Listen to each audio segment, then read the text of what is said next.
ঠিক এই মুহূর্তে আমি দাঁড়াই আছি কক্সবাজারে। আজকে কথা বলবো কক্সবাজার সেরা নাকি কুয়াকাটা সেরা। তো ঠিক এই মুহূর্তে আমি কক্সবাজার আছি, দেখতে পাচ্ছেন এটা হচ্ছে কক্সবাজার। তো কক্সবাজার আইসে আমার যেটা মনে হয়েছে যে কক্সবাজারের পানিটা প্রচুর পরিমাণ লবণ, আসলে কক্সবাজার গোসল দেওয়া যায় না। কক্সবাজার আমি একটা পজিটিভ দিক পাইছি, তা হচ্ছে কক্সবাজারে প্রচুর ভালো ভালো হোটেল আছে যেটা কুয়াকাটাতে নাই।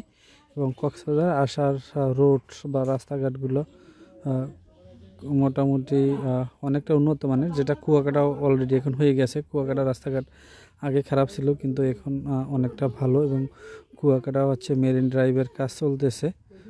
কক্সবাজার মেরিন ড্রাইভ আছে, মোটামুটি বলতে গেলে মেরিন ড্রাইভটা নষ্ট হয়ে গেছে। তো কক্সবাজার এবং কুয়াকাটার ভিতরে যদি আমি পার্থক্য বলি, তাহলে আমার কাছে কুয়াকাটাই সেরা। কুয়াকাটা সেরা হওয়ার কারণ হচ্ছে কুয়াকাটার সমুদ্রের পানিটা 8 মাস মিষ্টি থাকে, 4 মাস লবণ থাকে।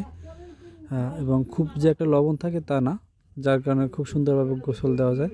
কিন্তু কক্সবাজার পানিতে যদি আপনি 5-10 মিনিট গোসল দেন, আপনার শরীর একবার লবণ লবণ হয়ে যাবে, একবারে বিরক্ত ফিল হবে, আপনি চোখ থেকে তাকাইতে পারবেন না।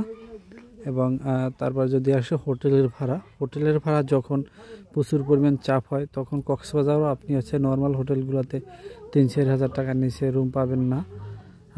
এবং হচ্ছে কুয়াকাটাতেও সেম অবস্থা। কুয়াকাটাতেও আপনি নর্মাল হোটেলগুলোতে 2-2.5 হাজার টাকার নিচে ভিড়ের সময় বা অতিরিক্ত চাপের সময় রুম পাবেন না। তো তারপর যদি আসি দর্শনীয় স্থানগুলো, কুয়াকাটা হিউজ দর্শনীয় স্থান আছে। কুয়াকাটা নিরাবিলি প্রাকৃতিক পরিবেশ। আপনার যদি এমনিতে নিরিবিলি প্রাকৃতিক পরিবেশ প্রয়োজন হয়, অবশ্যই আপনার জন্য কুয়াকাটা পারফেক্ট। কুয়াকাটা বিভিন্ন দর্শনীয় স্থান আছে, যেইগুলো হচ্ছে আমি কক্সবাজারে পাই না। কক্সবাজার যেটা পাইছি শুধু হিমছড়ি আছে, যেখানে একটা ছোট ঝর্ণা আছে জাস্ট, এবং পাহাড়ের মতো আছে, শিয়ারি দিয়ে উঠতে হয়, জাস্ট এতটুকুই। এছাড়া যদি আপনি বীচ সুন্দর বলেন, বীচ সুন্দর, তাও হচ্ছে কুয়াকাটা সেরা। তবে হচ্ছে অবশ্যই ভাটা তখন হচ্ছে আপনার লেবুর বন বা গঙ্গামতি আসতে হবে, তাহলে আপনি খুবই সুন্দরভাবে উপভোগ করতে পারবেন। তারপর যদি আসি যে নিরাপত্তা বা সিকিউরিটির দিক থেকে কুয়াকাটা বেস্ট ভাই। কুয়াকাটা আপনি যদি একটা মোবাইল মানিব্যাগ রাইখা 6 ঘন্টা পরও যান, তারপর আইসে আপনি আপনার ওইটা ফেরত পাবেন। আর কক্সবাজার ভাই আপনার রাইখে যাওয়া লাগবে না, আপনার তো এমনিতেই নিয়ে যাবে। তারপর যদি আসি যে সাধারণ মানুষ আপ্যায়নের দিক থেকেও কুয়াকাটা সেরা, কারণ কুয়াকাটা এখনও ওই রকম শহর কেন্দ্রিক হয় নাই। মোটামুটি গ্রামের লোকজন থাকে বা বাস করে, যার কারণে হচ্ছে তারা খুবই আন্তরিক, যেটা আপনি কক্সবাজার কখনোই পাবেন না। কক্সবাজার আরও যেটা হয়, মানুষ আপনারে মানে বাস দিবে এরকম বসে থাকে।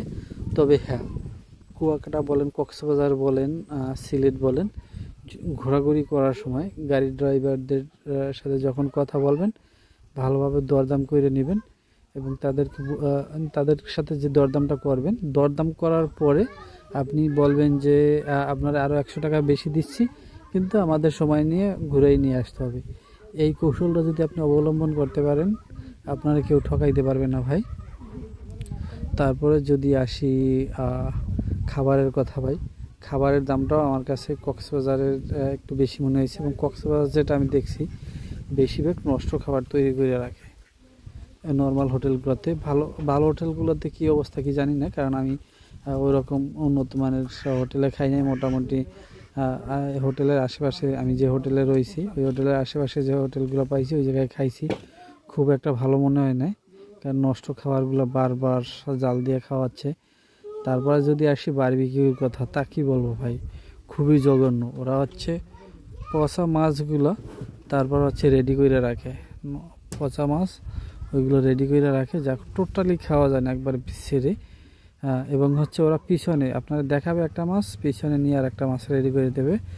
তবে কুয়াকাটা আমার কাছে যেটা মনে হয়েছে, কুয়াকাটা হচ্ছে আপনি ওপেনই একবারে তৈরি করতে পারবেন। আপনি দাঁড়াইয়ে ওরা আপনি নষ্ট মাছগুলো তারপর রেডি করে রাখে, ওইগুলো কাস্টমারের সাথে প্রেজেন্ট করে এবং খাওয়ায়। তো মোটামুটি আমার কাছে কুয়াকাটাই ভালো মনে হয়েছে, কারণ প্রাকৃতিক পরিবেশের নিরাপত্তা ভালো, সার্ভিস সিকিউরিটি ভালো, আন্তরিক আছে বেশ। তো আমার ভিডিওটা যদি ভালো মনে হয়, অবশ্যই শেয়ার করে দিবেন এবং কুয়াকাটা এবং কক্সবাজার সম্পর্কে আপনার মতামত জানাবেন। তবে অবশ্যই চেষ্টা করবেন মানে প্রুফ সহ বা প্রমাণ সহ কমেন্ট করার জন্য, বা আপনার মতামত জানাবেন এবং আমার ভিডিওটা শেয়ার করে দেবেন। ভালো থাকবেন, দেখা হবে অন্য কোনো ভিডিও নিয়ে।